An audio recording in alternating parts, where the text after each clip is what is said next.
प्रबंधक महोदय, प्रधानाचार्य महोदय, उप प्रधानाचार्य महोदय, अध्यक्ष महोदय, यहाँ पर पधारे हुए सम्मानित अभिभावकगण एवं मेरे नन्हे नन्हे प्यारे बच्चों, जैसा आप लोगों को विदित होगा कि हम सब आज इस प्रांगण में गणतंत्र दिवस की पावन बेला पर एकत्र हुए हैं। ये देवीय संयोग है की बात है कि गणतंत्र दिवस के साथ साथ आज बसंत पंचमी का भी शुभ अवसर है। आइए मैं अपने इस भाषण की शुरुआत विद्या की माँ सरस्वती की वंदना से चालू करता हूँ। या गुंडेनु तुषारे हारे धौला, या शुभ्रवस्तादता, या वीणावर दंडित मंडकरा, या श्वेत पद्मासन, या ब्रह्माजित शंकर प्रभृत देवै सदा वंदिता, सा मां पातु सरस्वती भगवती निषेधा। जय पहा।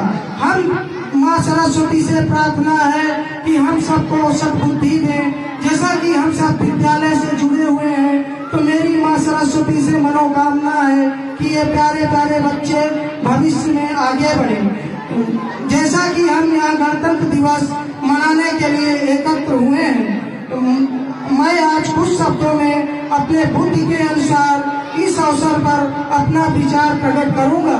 जैसे पूर्व में मंच से आप लोगों को कई वक्ताओं द्वारा गणतंत्र दिवस के बारे में बताया गया। गणतंत्र का अर्थ होता है जनता का तंत्र, एक ऐसा राष्ट्र जहाँ का राष्ट्राध्यक्ष या प्रधानमंत्री राष्ट्रपति वहाँ की जनता द्वारा चुना जाए। जनता गरीब अमीर का कोई अंतर न हो, हर नागरिक के पास वोट का अधिकार हो। इस प्रकार हमारा भारत एक गणतंत्र राष्ट्र है। जैसा कि सबको विदित है कि गणतंत्र दिवस संविधान लागू होने के उपलक्ष्य में मनाया जाता है। 15 अगस्त 1947 को मिली आजादी के बाद हमारे राष्ट्र नेताओं को जरूरत महसूस हुई कि दूसरे स्वतंत्र राष्ट्र की तरह हमारे भी राष्ट्र का लिखित संविधान होना चाहिए। डॉक्टर भीमराव अंबेडकर की अगुवाई में संविधान समिति का गठन 6 दिसंबर 1946 को हुआ। ये समिति 2 साल 18 महीना 11 दिन के अथक प्रयास और दुनिया के विभिन्न राष्ट्रों के संविधान अध्ययन के बाद भारत का संविधान 26 नवंबर 1949 को बनके तैयार हुआ।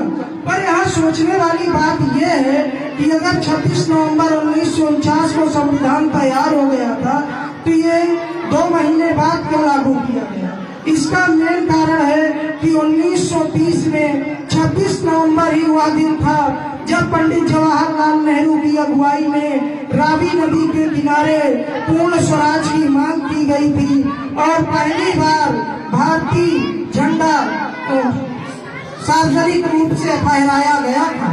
इसलिए संविधान बनने के बाद संविधान निर्माताओं ने संविधान लागू करने के लिए इस दिन को चुना। हमारे संविधान में सबको बराबरी का संरक्षण है। इसके अंतर्गत 6 मौलिक अधिकारों की बात कही गई है, जो कि निम्नता है समानता का अधिकार अनुच्छेद 14 से 18 तक। संविधान की नजर में सभी भारतीय नागरिक एक समान है। यदि कोई लाभ है या कोई दंड का अपराध है का दंड है तो सभी भारतीय नागरिकों को संविधान के अनुरूप एक हिसाब से दिया जाता है। स्वतंत्रता का अधिकार अनुच्छेद 19 से 22 तक इसका उल्लेख है। हर भारतीय नागरिक देश में कहीं भी भ्रमण के लिए स्वतंत्र है।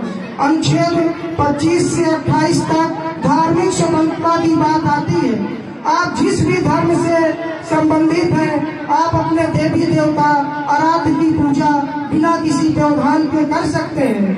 ये मायने नहीं रखता कि आपकी जनसंख्या 1 है कि 1 करोड़ है। हमारा भारत देश का संविधान और तंत्र सभी धर्म संप्रदाय पंथ के लोगों को बराबरी का अधिकार देता है। अब इसके बाद सांस्कृतिक तथा शिक्षा संबंधी अधिकार अनुच्छेद 29 से 30 तक किसी भी व्यक्ति को, किसी भी नागरिक को, बच्चे को पूर्ण स्वतंत्रता, शिक्षा की स्वतंत्रता है। लेकिन हमें यह नहीं भूलना चाहिए कि अधिकार के साथ साथ हमारे कर्तव्य भी होते हैं। कोई भी अधिकार कर्तव्य के साथ जन्म लेता है। तो हमें एक जिम्मेदार भारतीय नागरिक होने के साथ अपने राष्ट्र के प्रति कर्तव्य का निर्वहन भी करना चाहिए। जैसे हमें किसी भी परिस्थिति में अपने राष्ट्रीय ध्वज, राष्ट्रीय नेताओं, राष्ट्रीय स्वतंत्रता क्रांतिकारियों और संविधान की अवहेलना नहीं करनी चाहिए। हमें मृत्यु पश्चात भी राष्ट्र ध्वज को ऊपर रखने की कोशिश करना चाहिए और सदा राष्ट्र के आगे बढ़ने के लिए प्रयासरत रहना चाहिए। अगर हम अपने राष्ट्र, अपनी उन्नति पे ध्यान देंगे तो राष्ट्र का उन्नत खुद ब खुद हो जाएगा। एक अच्छे व्यक्ति से अच्छे समाज का निर्माण होता है और एक अच्छे समाज से अच्छे राष्ट्र का निर्माण होता है। आइए इस स्वतंत्रता दिवस पर हम सभी भारतीय नागरिक संकल्पबद्ध हों कि हम अपने राष्ट्र की एकता, अखंडता, संप्रभुता, समृद्धि के लिए जाति धर्म का भेदभाव भूलकर एक साथ एक भारत श्रेष्ठ भारत के लिए काम करेंगे। वक्त ज्यादा हो गया है पर एक बिंदु और है जिसमें मैं 2 मिनट का समय लेते हुए प्रकाश डालना चाहूंगा। एक बिंदु और है जिस पर मैं आपका 2 मिनट समय लेते हुए प्रकाश डालना चाहूंगा। हम सब क्रांतिकारियों को तो याद करते हैं और करना भी चाहिए, लेकिन मैं आज एक छोटी सी ईश्वर रचित कविता द्वारा उन भारत के सेना के, पुलिस के, अर्धसैनिक बलों के शहीदों को श्रद्धांजलि देना चाहूंगा जो आजादी के बाद इस देश की संप्रभुता के लिए अपने जान निछावर करते रहे। आइए 2 मिनट का समय देके मेरी ये अनगढ़ी हुई और छोटी सी कविता सुनिए। जैसा कि तालियों में जीएसटी नहीं लगा है तो इच्छा हो तो थोड़ी बहुत ताली बजा दीजिएगा। नमन है उनको जो तिरंगे से लिपट के इस धरा में सो गए, नमन है उनको जो तिरंगे से लिपट के इस धरा पे सो गए। मातृभूमि के खातिर जो बलिदान हो गए, मातृभूमि के खातिर जो बलिदान हो गए। थे आंखों के तारे किसी के, थे आंखों के तारे किसी के, आज आसमां के सितारे हो गए। छोड़कर फिक्र सबकी जो सदा के लिए सो गए, छोड़ के फिक्र सबकी जो सदा के लिए सो गए। थे सहारा उनके जो आज बेसहारा हो गए। देखिए, जो भी सैनिक अर्धसैनिक पर शहीद होता है वे अकेले नहीं शहीद होता, उसके साथ बहुत सी इच्छाएं, बहुत सी मनोकामनाएं शहीद हो जाती है। कोई भी पुत्र अपने माता पिता का बुढ़ापे का सहारा होता है, यद्यपि वे शहीद होता है तो उनका सहारा छिन जाता है। कविता का दूसरा और मार्मिक भाग, इस कविता में शहीद होने के बाद फौजी की वीरांगना की वर्णना करने की मैंने कोशिश किया है कि उसके नवविवाहित पत्नी की क्या स्थिति होती है। एक फौजी अकेला शहीद नहीं होता, एक फौजी अकेला शहीद नहीं होता, सब कुछ शहीद होता है। एक फौजी अकेला शहीद नहीं होता, सब कुछ शहीद हो जाता है। जिस मान का सिंदूर मिट जाता है, कौन सा शब्द कर सकता बयां दर्द उसका। जिस मान का सिंदूर मिट जाता है, कौन सा शब्द कर सकता बयां दर्द उसका। कौन सा शब्द कर सकता बयां दर्द उसका।